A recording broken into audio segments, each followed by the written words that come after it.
আজ আমরা table design ribbon এটা সম্বন্ধে আমরা জানবো এবং তার কি কি ব্যবহার আছে সেটাও আমরা শিখব। দেখো, এই যে টেবিল ডিজাইন রিবন, এখন প্রথম কথা হচ্ছে যে রিবন রিবন কথাটার অর্থ কি। রিবন কথাটার অর্থ হচ্ছে কমান্ড বার। কমান্ড মানে আদেশ। আমাদের অবশ্যই দেখবে একটা উপরে অংশে, যে কোনো উইন্ডোর ওপরের অংশে একটা কমান্ড বার থাকে। ওয়ার্ডে তোমরা লক্ষ্য করে দেখেছো, সেখানে ফাইল থাকে, হোম থাকে, ইনসার্ট থাকে, ড্র থাকে, বিভিন্ন ধরনের কমান্ড বার থাকে। সেটাকে আমরা কমান্ড বার বলি। রিবন কথাটার অর্থ হচ্ছে কমান্ড বার। সেই কমান্ড বারে আমাদের কতকগুলো কমান্ড গ্রুপ আসবে, অর্থাৎ তিনটে মোট গ্রুপ দেখতে পাবে এই টেবিল ডিজাইনে। কিন্তু টেবিল ডিজাইনটা আমরা কোথা থেকে পাবো? দেখো, তোমরা যখন ইনসার্ট টেবিল করেছো, আগে শিখেছো, যখনই তোমরা ইনসার্ট টেবিল করবে তো স্বয়ংক্রিয়ভাবে এই মেনু বারে, যে ওপরে যে মেনু বার বলে, যেটাকে রিবন ট্যাব বলে, যেটাকে আমরা বললাম কমান্ড বার, সেই কমান্ড বারে অটোমেটিক্যালি স্বয়ংক্রিয়ভাবে টেবিল ডিজাইন নামে একটা নতুন রিবন যুক্ত হবে। একটা নতুন রিবন অটোমেটিক্যালি যুক্ত হবে। সেই রিবনের অন্তর্গত আমরা তিনটে অপশন পাবো, কমান্ড গ্রুপ পাবো। সেটাকে আমরা বলি কমান্ড গ্রুপ। যে অপশনগুলো পাবো সেই অপশনগুলোকে বলি কমান্ড গ্রুপ। এই গ্রুপের মধ্যে তিনটে অপশন থাকবে। একটা হচ্ছে টেবিল স্টাইল অপশন, যেখানে স্টাইলটাকে চেঞ্জ করা যাবে।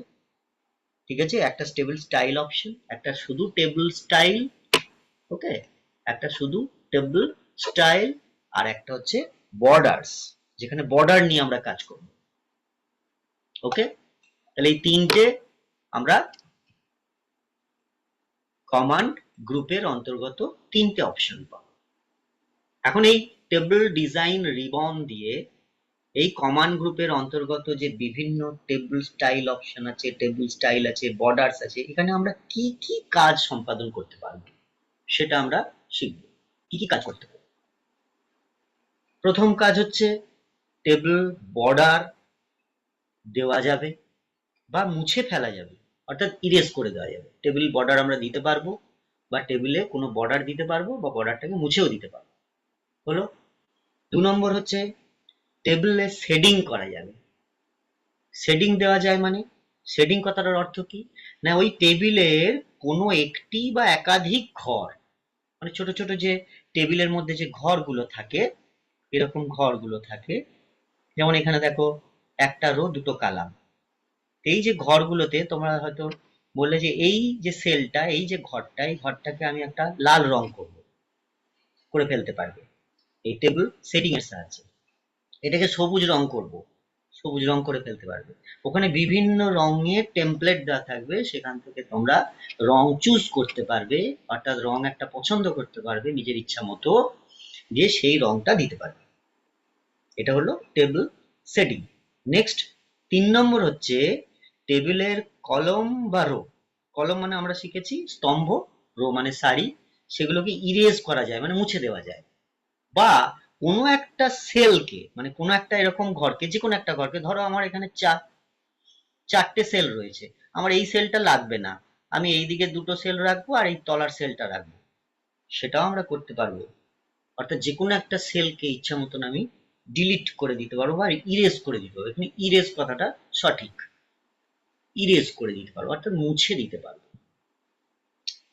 4 নম্বর হচ্ছে টেবিলের রো বা কালাম, অবলিক দিয়েছি, রো বা কলম গুলির লাইনের কালার চেঞ্জ করতে পারবো। অর্থাৎ রো আর কলামের যে লাইনগুলো আছে, এই যে এই লাইনগুলোর কালার আমরা চেঞ্জ করতে পারবো।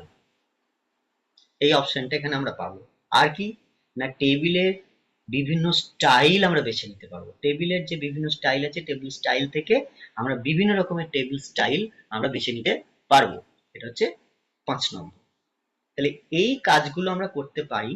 এখন আমরা প্রথম দিকে আমরা শিখছি টেবিলে, আরো অনেক ধরনের অপশনস আছে, যেগুলো আমরা ধীরে ধীরে পরবর্তীকালে শিখব।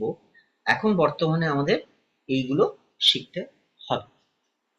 এরপরে আমরা এইগুলোকে নিয়ে আমরা একটা প্র্যাকটিক্যাল দেখাবো, যেখানে আমরা কিভাবে করছি।